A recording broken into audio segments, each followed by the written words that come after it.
But the subject today is on devotion and its relationship to spiritual practice and the spiritual life.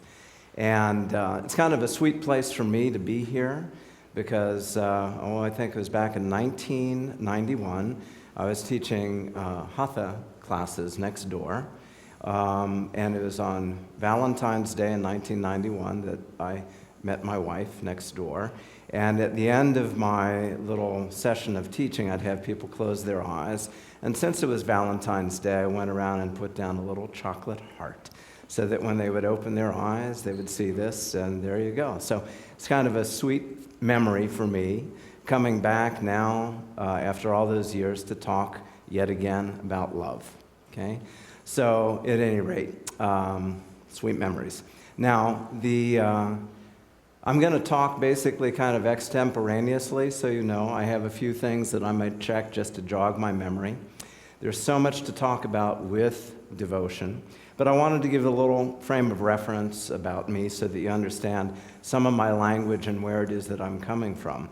As Tina had mentioned, I am an ordained Interfaith Minister, but for me, most importantly, I'm a disciple of Paramhansa Yogananda, and it sets a framework. It's for those that are not familiar, a classic book that he had written, Autobiography of a Yogi. So I've been a dedicated disciple on that path for 30 plus years. And prior to that, I taught martial arts for 10 years. So I've been doing a lot of inner work, development, training for 40 plus years. And so the language that I use in my discussion today, I found that in my counseling and teaching practice that people come from all kinds of different places around spirit and spirituality. Some people have been wounded and need to address spiritual reconciliation. Some people have difficulty with terms like God, gender issues, So whatever I say, understand where I'm coming from through the lens of my tradition and filter it accordingly for whatever works for you, okay? So I'll just put that out there to you, all right? And as Tina had mentioned also, these principles and things that I'm talking about really and truly are universal. So it's not about me, a particular path. It's about these kinds of things and making them work for you in your own life, okay? Simple enough. Now, to start with the subject about devotion. Life on this planet is mucky and it's murky. And if you liken it to a bit like a map, if you don't have a compass, it's very difficult to know where you're going from A to B or A to Z or whatever. That's just the way So a lot of times people wind up getting very easily sucked into what I'll call the world drama.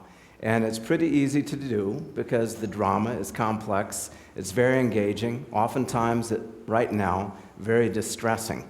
But it helps when you're starting a subject like devotion to have a framework. And because you're here in the spiritual community, this won't be anything necessarily new to you. But it becomes important for people to understand that life is a meaningful, purposeful thing, okay? And so, just as St. Augustine, I'm going to read this, said, "You've made us for yourself, and our hearts are restless until they can find rest in you." And as Yogananda had said, the answer to the mystery of why you were sent here as a human being is to find God. And our ultimate destiny is to return to Him, okay? So you see those kinds of what I think the meaning of life is on the wall, and then you get all the vines covered up. Okay, so you don't get that last. Well, really, our meaning and purpose is about return to the source, as the Taoists would refer to it. It is about spiritual awakening and realizing your true and innate self as a spiritual being, part of the divine, returning home. Okay, all kinds of traditions refer to this return home, return home. And as I mentioned already, the Taoists in the return to the source, classic Judeo-Christian terms, the parable of the prodigal child. All of these things are about our essential purpose for being here, returning home. So this is just the foundation for why we're going to be addressing devotion. Devotion, a couple classic injunctions about devotion. And thou shalt love the Lord thy God with all thy heart, and with all thy soul, and with all thy mind, and with all thy strength. First commandment. Bhagavad Gita. Be by single-hearted devotion, O Arjuna, the supreme unmanifested is reached. Okay? Here we have two hemispherically different sets of traditions teaching the same thing. Devotion and purposeful intent of the heart to achieve unity with the divine. Now, devotion itself, you have to ask yourself, well, what is devotion? A lot of times in spiritual language and parlance and things, people don't really tease apart terms. If you were an attorney, you would know the value of doing that. I'm not, but I write, I teach, so I'm very clear about the nature of meanings associated with words. Devotion itself is a deeply reverential admiration of or for God. Okay? That is what devotion is. Without devotion, there's really no interest. And you're not going to find anybody who is dedicated, whether they're an athlete, a business person, an artist, or what have you, without a quality of deep admiration, motivation, devotion for their craft. In our particular case, we're relating that to the divine purpose for being, devotion to God. Now, you can ask yourself, okay, devotion, I get it. What about love? Where admiration, love? Well, it's said that devotion has a quality of separation, where you're here being devoted and admiring something out there, okay? Worshipper, worshiped. Love is that process where two become one. So devotion and love, or loving devotion, become the principal, most important aspect of the spiritual path for reuniting with the divine. Okay? You got to remember that.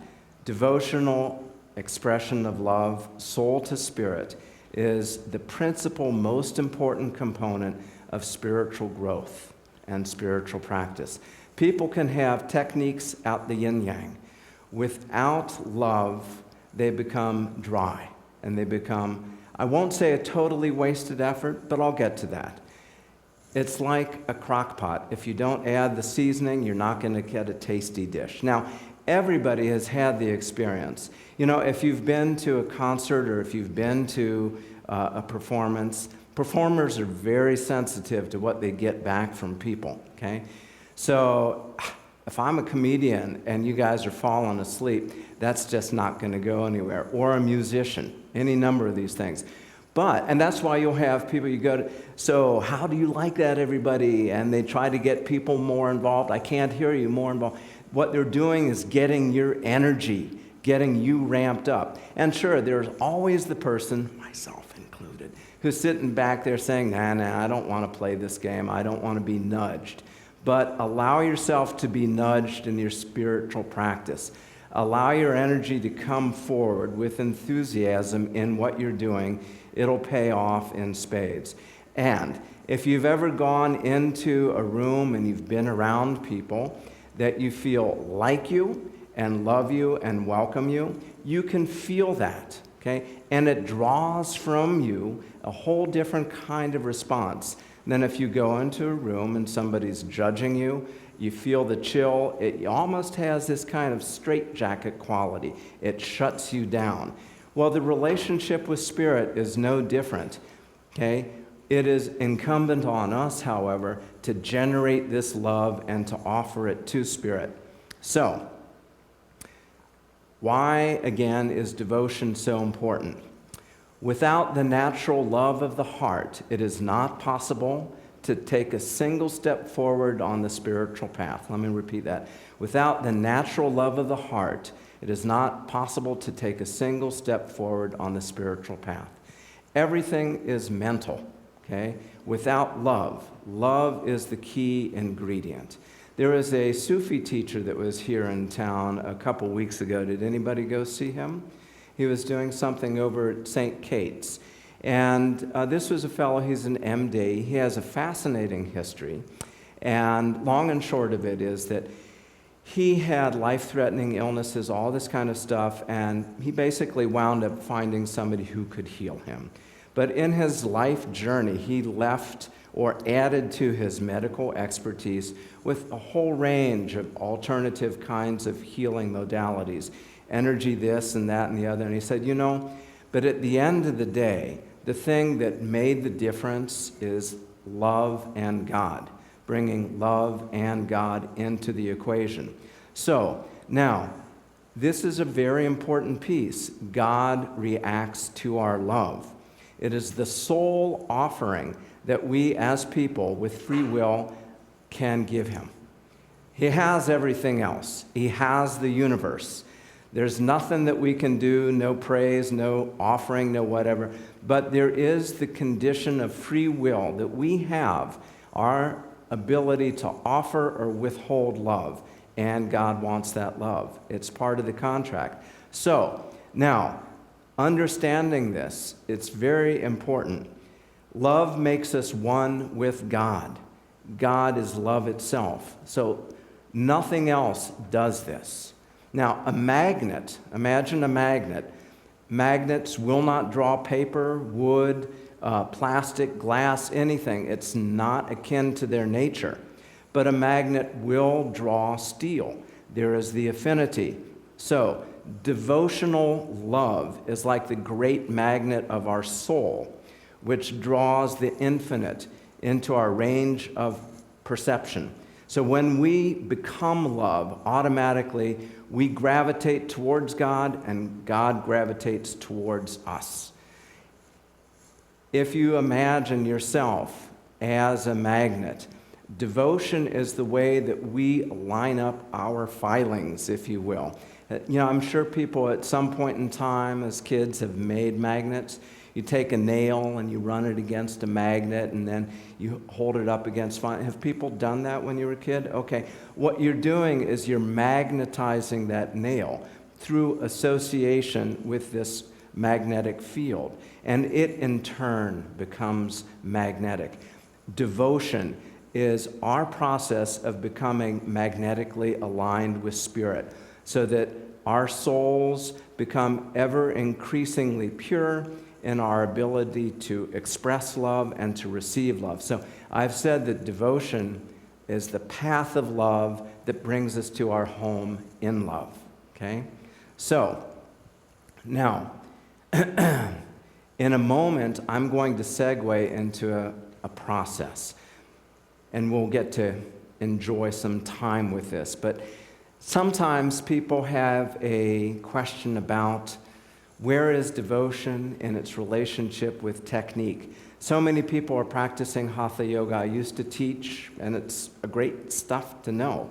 But techniques, okay, whether it's Hatha Yoga or meditation, scientific application of spiritual law, these are all vehicles, okay? They are vehicles to God. But you cannot confuse the means for the end. God is above law. So God doesn't have to respond to thoughts, words, ideas, but he does have to heed the call of love. That is his law. So again, devotion is supreme. So to convince God to open the door to divine union, this return, you have to coax with unconditional love. That love is the only thing that reaches him, okay? So, the combination of techniques and love is like a mathematical formula that won't fail, okay? So, whatever a person may do, add to it love, okay? And I assure you, when you leave today, whatever practice you may have or may not, I'll give you some tips, but add to that love for God, calling to God, invoking the divine, and you'll find your meditation deeper. And believe me, there's, like I say, a tremendous amount that we can go into on and on. What I want to do is actually take a moment here and lead you through a devotional exercise, okay? So let's do that. How many people have done any chanting before? Okay, devotional chanting. Let me take a moment before doing this and just mention a bit about that. When I talk about cultivating devotion, understand that devotion, like anything else, if you're not used to doing it, it is a habit. It requires will and persistent effort on a daily basis to cultivate. So don't feel like, oh, okay, I've heard about devotion. I know how wonderful it is. Why don't I have any? Okay, yeah, it's just because you put a seed in the ground doesn't mean that it just pops up. You have to water it, you have to pull away the weeds, you have to fertilize, you have to watch it, and you have to cultivate it. Same thing with devotion, or like a meditation practice or anything. You have to give yourself to it. Okay? And there are ways by which a person can become more successful with devotion. Chanting, which is what I'm going to do here for a little bit, followed by a guided meditation. You don't have to have any experience with what we're doing, so don't flee and run out the room. You'll be fine. But it's said that chanting is half the battle. Remember how I started off with reading that first commandment thing, love the Lord with all thy heart and soul and mind and strength, etc. Well, chanting on a metaphysical level, on a deeper level, what it's doing is it's bringing energy to the heart chakra, okay? We all probably, I'm assuming, know that there are 7 principal chakras in the body. The bottom 3 tend to be focused on more keeping your house in order kind of stuff. And the heart becomes a pivotal place for the throat, spiritual eye, and crown chakra. Energy is raised up here and lifted up. Transform love and our energies in a Godward direction. Chanting, in this particular case, it's like a prayer or an affirmation repeated with love, sung from the soul to spirit. Okay? As you do that more and more, you're naturally drawing energy to the heart. And then afterwards, and this is important because sometimes nowadays when people get into kirtan, groups, etc., they forget that just because you bake the cake, that doesn't mean that you've eaten it. Okay? So when you've drawn energy into the heart, you need to take that time afterwards and offer it to Spirit. And in that process of going deeper inside, be still and know. You'll find all spiritual teachers will talk about seeking the kingdom within. This is because your life force, energy, and consciousness in an ordinary state are focused out in the world. In spiritual practice, we learn how to withdraw these currents of life force, consciousness, internalize them into the subtle, astral, and causal centers within us, raise them to the points of perception where our consciousness is not just engaged with the world, but is in fact withdrawn from it and focused on spirit. And in so doing, you gradually begin to awaken to your subtle spiritual reality as spirit itself. We're not separate from spirit, but we're asleep in a state of delusion, of thinking that we are. All spiritual practice is not about gaining something, but about awakening to what you already are. So in chanting, we're simply doing that. We use this as an opportunity to bring energy to the heart, call to spirit, and then follow it with a period of silent, internalized time, meditation time, and which you can take that even deeper, okay? So you ready to hop on that train? All right, let's do that. Yeah, I know, I've got this Bruce Springsteen thing, but it's just the way I am. So, now, for people that are uncomfortable with their voices, don't be. I'm going to go through the chanting. Different traditions. You'll have Gregorian chants. People are familiar with that. Native American drumming. Tibetan, multi-phonic stuff. The idea, sound is one of the most important, potent forces in the universe. When you align sound vibration with your consciousness of spirit, it is extraordinarily potent. In the beginning was the Word, and the Word was with God, and the Word was God. This is a reflection of a very primordial expression of the unmanifest coming into manifestation. Everything in manifestation has vibration. Okay? Light, sound, these are all aspects of vibration. So when you imbue a vibration of sound with your consciousness, which is directed towards spirit, it's incredibly potent. Okay? Now, years ago, I was teaching over by McAllister College, and I was doing a program, I forget the details, but a little intermission time, and then a gal came up who was a student, and she said, I hear what you're saying, but I'm not really getting it. I was doing some chanting, and see this, so I appreciate it, but I'm just not. I said, I understand that you're a student, and you're in student mode, so you're kind of from here up, all right? From your head, you're thinking, you're analyzing. Well, these are good. They're there for a purpose. I don't mean to minimize rational thought, discernment, discrimination, but this is about heart.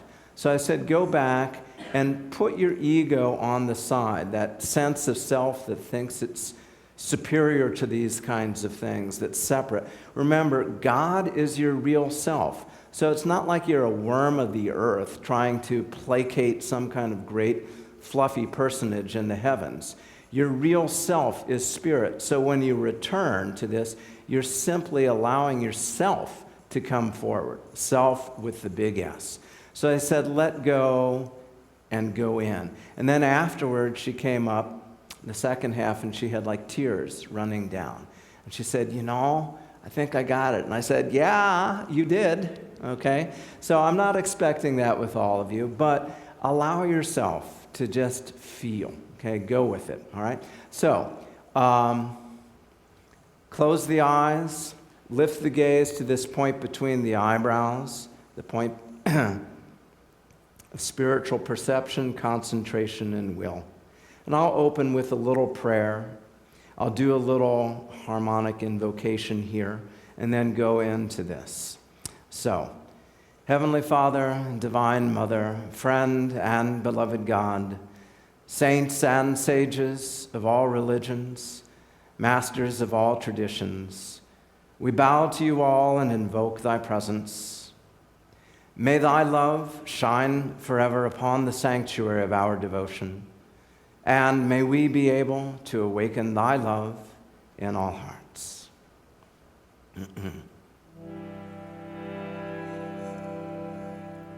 Is anybody here old enough to remember Jackie Gleason? Okay, how sweet it is. All right. Dates me, doesn't it? Just close your eyes, gaze in deeply at the point between the eyebrows. Take a slow, deep breath in through the nose, straightening the spine, elongating that spinal column so there's no kinks, like straightening a garden hose, get rid of the kinks. Exhale through the mouth, feel the body soften. The bottom become heavy, the shoulders relax. Take another deep, slow breath in through the nose. Now hold the breath. Tense the body, squeezing the fists, the arms, the legs. Exhale through the mouth. Relax and feel the release. Let's do that once more again. Deep breath in through the nose. Hold the breath, gaze in the spiritual eye. Tense the body till it vibrates. Exhale through the mouth. Relax and feel deep breath in through the nose. Straighten up once more. Out through the mouth. Good. Now begin to retreat. Withdraw yourself deeper inside the body. Begin to sway a little bit left and right, feeling as you do that you're like a pendulum, left and right of center. Feel that center in your spine, the physical spine, and the energy spine that's more subtle inside.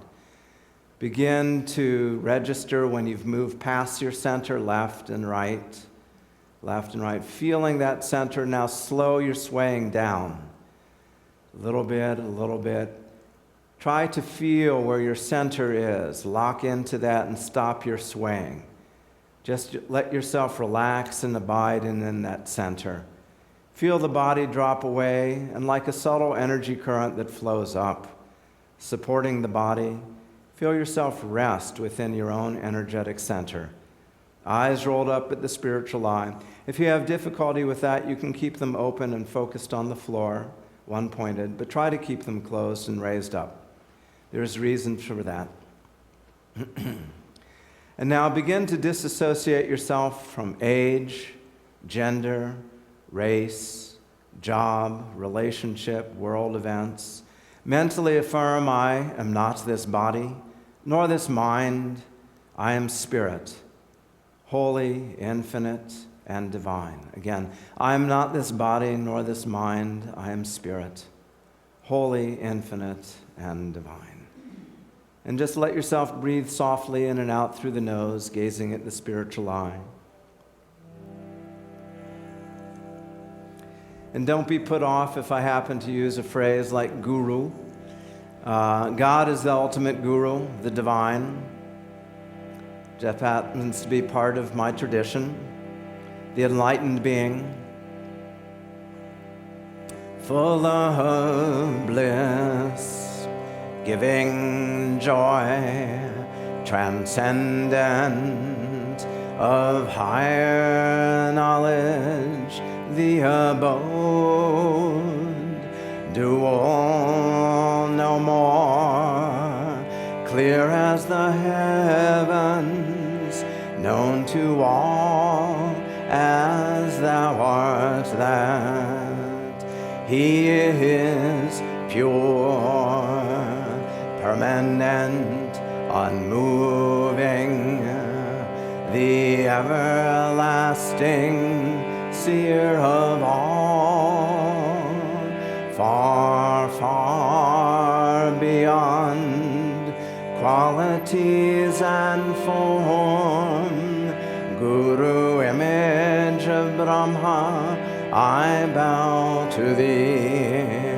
Guru, image of Brahma, I bow to thee. Listen to my soul song, listen to my heart song with me. Listen to my soul song, listen to my heart song. In secret in my soul, I will gather blossoms for thee with me. In secret in my soul, I will gather blossoms for thee. Dipping them in devotion, I will lay them at thy feet with me. Dipping them in devotion, I will lay them at thy feet. Now try joining in all together. And if you feel like swaying with the chant, that's fine, do. Keep the eyes closed. Feel that you're singing soul to spirit. Each repetition, let yourself go deeper. Listen to my soul song, listen to my heart song, listen to my soul song, listen to my heart song. In secret in my soul, I will gather blossoms for thee. Dipping them in devotion, I will lay them at thy feet. Dipping them in devotion, I will lay them at thy feet. Listen to my soul song, listen to my heart song, listen to my soul song, listen to my heart song. In secret in my soul, I will gather blossoms for thee. Dipping them in devotion, I will lay them at thy feet. Dipping them in devotion, I will lay them at thy feet. Listen to my soul song, listen to my heart song, listen to my soul song, listen to my heart song. In secret in my soul, I will gather blossoms for thee. Dipping them in devotion, I will lay them at thy feet. Dipping them in devotion, I will lay them at thy feet. Listen to my soul song. Listen to my heart song. Listen to my soul song. Listen to my heart song. In secret in my soul, I will gather blossoms for thee. Dipping them in devotion, I will lay them at thy feet. Dipping them in devotion, I will lay them at thy feet. Listen to my soul song. Listen to my heart song. Listen to my soul song. Listen to my heart song. Chants can be sung much longer. 15 minutes, half an hour, hour at a time. I won't do that to you. Not today. Mother, I give you my soul, so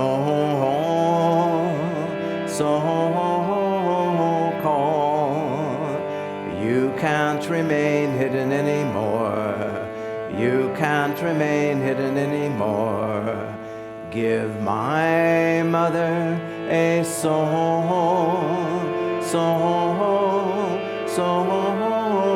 called. She can't remain hidden anymore. She can't remain hidden anymore. Oh, come out of the silent sky. Come out of the mountain glen with me. Come out of the silent sky. Come out of the mountain glen. Come out of my secret soul, mother, with me. Come out of my secret soul.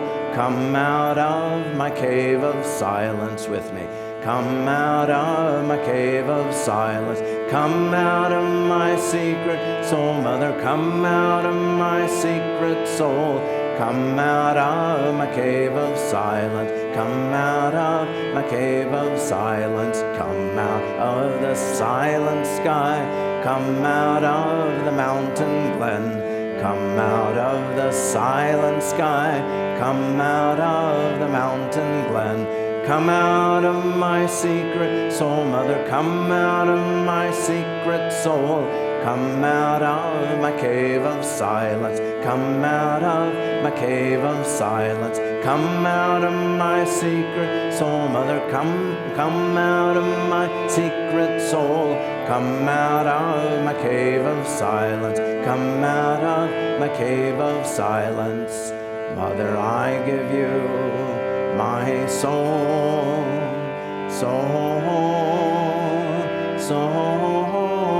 called. You can't remain hidden anymore. You can't remain hidden anymore. You can't remain hidden anymore. Do just one more. Remember, this is just a little flavor. This next one, do a little bit longer. It'll be easier for you. And don't mind me if I mix it up. Just roll with it. Always have I loved thee. Always have I loved thee. Ever shall I love thee with me. Always have I loved thee. Ever shall I love thee alone. Thee alone with me. Oh, thee alone. Thee alone. Oh, thee alone. It's that easy. All together. Always have I loved thee. Ever shall I love thee. Always have I loved thee. Ever shall I love thee alone. Thee alone. Oh, thee alone. Thee alone. Oh, thee alone. Join in if you haven't. Always have I loved thee. Ever shall I love thee. Always have I loved thee. Ever shall I love thee alone. Thee alone. Oh, thee alone. Thee alone. Always have I loved Thee, ever shall I love Thee. Always have I loved Thee, ever shall I love Thee alone. Thee alone, Lord, oh Thee alone, Lord. Thee alone, Lord, oh Thee alone. Thee alone, Ma, oh Thee alone, Ma. Thee alone, Ma, oh Thee alone. Always have I loved Thee, ever shall I love Thee. Always have I loved Thee, ever shall I love Thee alone. Thee alone, oh Thee alone. Thee alone, oh Thee alone. Thee alone, Lord, oh Thee alone, Lord. Thee alone, Lord, oh Thee alone. Thee alone, Ma, oh Thee alone, Ma. Thee alone, Ma, oh Thee alone. Come to me, Lord, oh come to me, Lord. Come to me, Lord, oh come to me. Come to me, Lord, oh come to me, Lord. Come to me, Lord, and set me free. I love Thee, Lord, oh only Thee, Lord. I love Thee, Lord, only Thee. Come to me, Lord, oh come to me, Lord. Come to me, Lord, and set me free. Set me free, oh set me free. Set me free, Lord, oh set me free. I love Thee, Lord, only Thee, Lord. I love Thee, Lord, only Thee. Always have I loved Thee, ever shall I love Thee.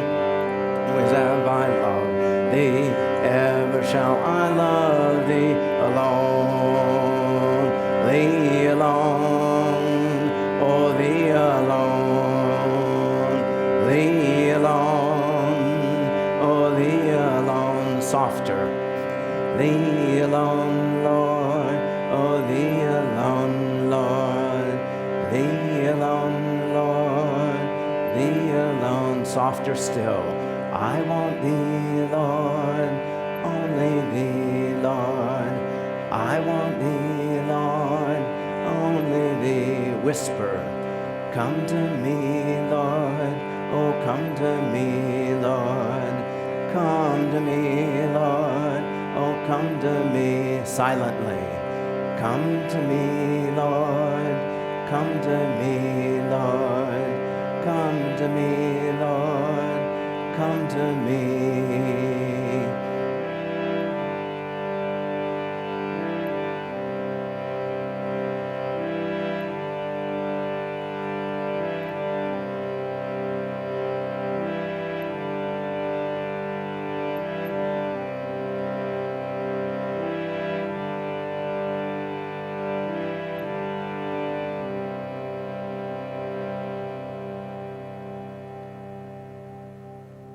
Focusing at the spiritual eye, try to feel feelings in the heart from soul to spirit. Continue to call silently from the heart, bringing that energy up and broadcasting it out through the spiritual eye into the ether. Come to me, reveal thyself, be thou mine. I love you, God. Whatever it is that works for you in your own language.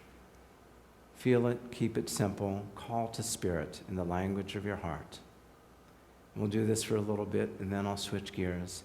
But let each repetition of your soul call, your soul demand, and it is your right to demand. You're a child of the divine. You can call to your parent, to your love, to your friend, to come to you. That is your birthright. So call with ever-deepening love and sweetness, like repeatedly dipping a string into sugar water and making rock candy. Each repetition, go deeper, with more love, more focus.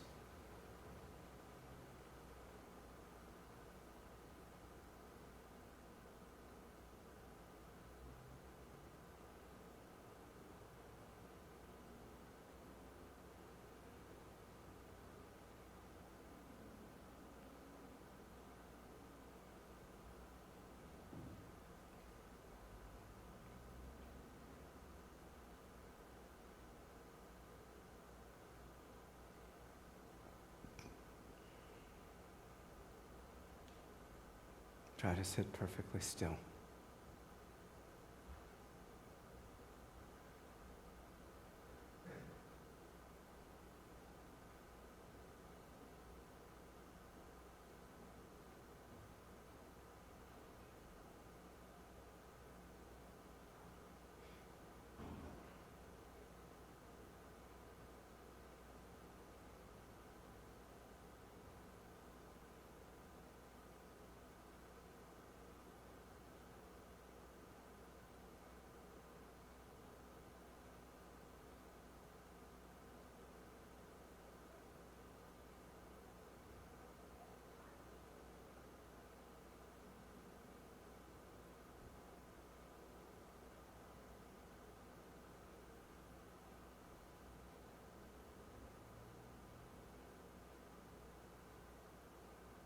Now silently switch gears, keeping the focus of the eyes raised at the spiritual eye. Let your attention drop into the heart and become receptive. Try to feel the divine response to your soul call coming to you, perhaps quietly at first, but as you focus, be open and feel, without strain, like a sponge, letting the currents of divine response fill you. Just tune in, feel, receive, and let yourself merge, melt into that which comes.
Remain still with your eyes closed and focused, keeping your attention internalized.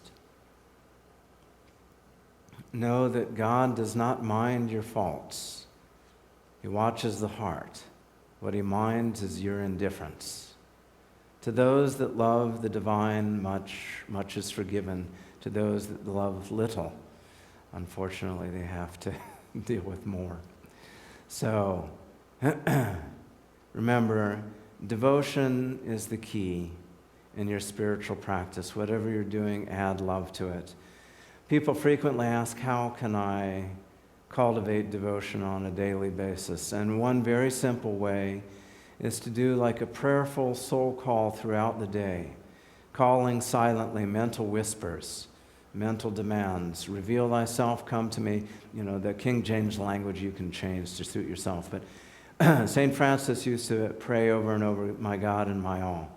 But come to me, reveal thyself. If you want something that's over in your mind, you're constantly thinking about it, train yourself to call to God. Do your duties in the back of your mind, calling to God, come to me, I love you, come to me, I love you. And you find that over time, it's like, at first people, they say, well, I don't know if I'm getting this, but it's like a match. You have to keep sometimes striking it over and over in good times or in bad, and then eventually it lights. And the same thing with your calls to God and the practice of devotion. Chanting is wonderful. Add this soul calling to your day, and you'll find that it helps you to keep your mind focused on the divine, practicing the presence of God. Remember, God's not separate. Everything in creation is spirit. Learn to cultivate an appreciative attitude towards everything you see. See life as a progress of soul to spirit. Everything becomes a way to transform your emotions into a spiritual practice, a calling and a realization of God within yourself, within others. Work is service, not just work. Everything becomes an opportunity. Call to God, sweeten yourself.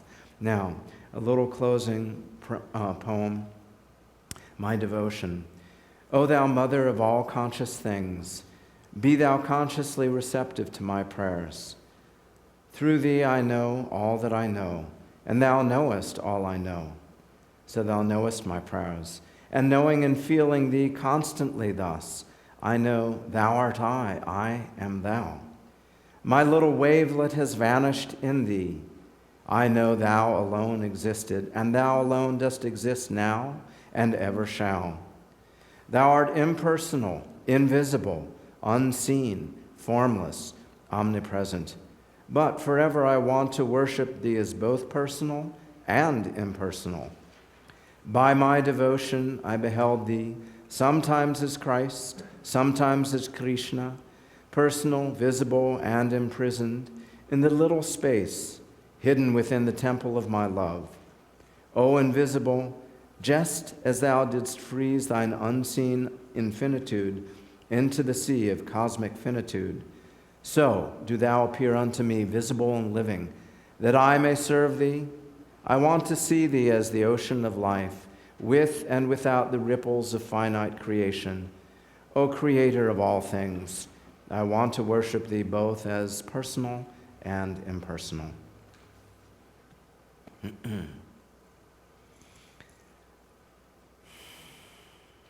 And as you breathe in, feel as though you're breathing in devotion. With your breath, feel that you commingle devotion, love of the soul for spirit, its true self. Remember, you're not lessening yourself, you're opening yourself to yourself. Devotion is the path, the road of love that takes us to our home in love. You are that love. Always have been, always will be. It's just a matter of waking up and remembering. In my tradition, I offer a little prayer as well as a sending of healing, okay, healing energy things. So with me, if you wouldn't mind, Divine Mother, may thy love shine forever upon the sanctuary of our devotion. And may thy love awaken thy devotion in all hearts. Heavenly Father, thou art omnipresent. Thou art in us and in all thy children. Manifest thy healing, energy, light, and joy in all bodies, in all minds, and in all souls. Now, take and rub the palms of your hands together briskly. This is a technique that we're going to do. Rubbing the palms here helps to stimulate the palm chakras, the centers through which life force can flow. And now from here, what we're going to do is raise the arms up level with the head or forehead and chant Om, feeling this current flow through you now for the healing of all bodies. So remember, God is the doer, you are but the channel. So with me, chanting Om for the healing of all bodies. Om.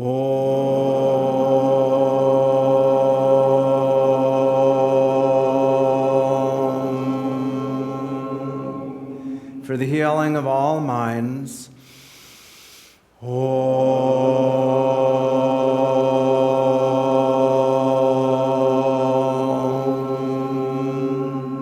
For the healing of all souls, whether incarnate or beyond. Om.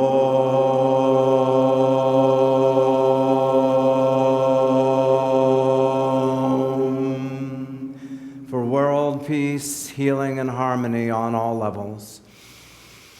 Om.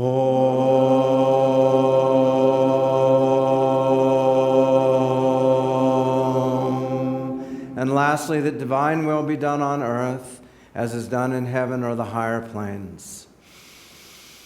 Om.